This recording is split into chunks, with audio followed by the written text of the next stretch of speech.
আজিৰ ডিয়াৰ লটাৰীৰ ফলাফল বিচাৰিছেনে 1 বজাত? আপুনি সঠিক ঠাইত আছে। আমি দৈনিক নাগালেণ্ড ৰাজ্যিক লটাৰী ড্ৰৰ সকলো শেহতীয়া ফলাফল পোষ্ট কৰোঁ। ৰাতিপুৱা, সন্ধিয়া আৰু ৰাতিকে ধৰি ঠিক ইয়াতেই প্ৰতিটো দিনতে। লাইক আৰু ছাবস্ক্ৰাইব কৰি আগতীয়া ফলাফল পাবলৈ শুভকামনা থাকিল। Increase your luck by liking and subscribing to this video and comment your lucky number.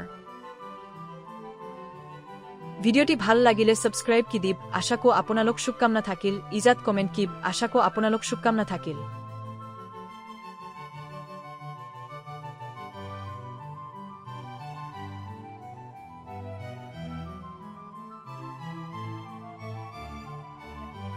আজিৰ ডিয়াৰ লটাৰীৰ ফলাফল বিচাৰিছেনে 1 বজাত? আপুনি সঠিক ঠাইত আছে। আমি দৈনিক নাগালেণ্ড ৰাজ্যিক লটাৰী ড্ৰৰ সকলো শেহতীয়া ফলাফল পোষ্ট কৰোঁ। ৰাতিপুৱা, সন্ধিয়া আৰু ৰাতিকে ধৰি ঠিক ইয়াতেই প্ৰতিটো দিনতে। লাইক আৰু ছাবস্ক্ৰাইব কৰি আগতীয়া ফলাফল পাবলৈ শুভকামনা থাকিল।